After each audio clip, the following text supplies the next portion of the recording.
ব্রিটেনের সোয়ানসি আওয়ামী লীগের উদ্যোগে গতকাল অনুষ্ঠিত এক প্রতিবাদ সভায় প্রধান অতিথি সহ সকল বক্তারা জাতির জনক বঙ্গবন্ধু শেখ মুজিবুর রহমানকে রাজাকার ও পাক বন্ধু এবং ঐতিহ্যবাহী আওয়ামী লীগকে নিয়ে তারেক জিয়ার সাম্প্রতিক বক্তব্যের তীব্র প্রতিবাদ, নিন্দা ও ক্ষোভ প্রকাশ করেছেন। সোয়ানসি আওয়ামী লীগ সভাপতি আলহাজ রকিব মিয়ার সভাপতিত্বে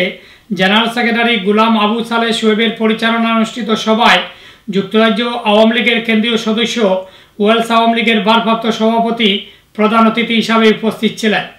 বিশেষ অতিথি ছিলেন justice for Bangladesh genocide 1971 UK deputy convener মুক্তিযোদ্ধা মুস্তাফিজুর রহমান মানিক, জেনোসাইডের সোয়ানসির কনভেনার হাবিবুর রহমান মকবুল, কার্ডিফের কনভেনার আলহাজ আসাদ মিয়া, ডেপুটি কনভেনার শেখ মোহাম্মদ আনোয়ার, বিশিষ্ট ব্যবসায়ী আব্দুর রহমান মোনা, সোয়ানসি যুবলীগ সভাপতি শামীম আহমদ, যুবলীগ সেক্রেটারি ফেরদৌস রহমান, সাংগঠনিক সম্পাদক গুলাম কবির রুমেল সহ অন্যান্য নেতৃবৃন্দ বক্তব্য রাখেন। বক্তারা তারেক জিয়ার বক্তব্যে ক্ষুব্ধ প্রতিক্রিয়া ব্যক্ত করে বলেন, যে নেতার কারণে জাতি পেয়েছে একটি লাল বৃত্ত সবুজ পতাকা,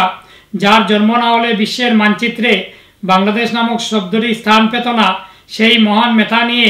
তারেক যে ধৃষ্টতা দেখিয়েছে, এজন্য জাতির কাছে ক্ষমা চাইতে হবে, নতুবা তাকে দেশে নিয়ে বিচারের সম্মুখীন করার জন্য সরকারের প্রতি আহ্বান জানান। সোয়ানসি থেকে মকিস মনসুর, বাংলা টিভি নিউজ।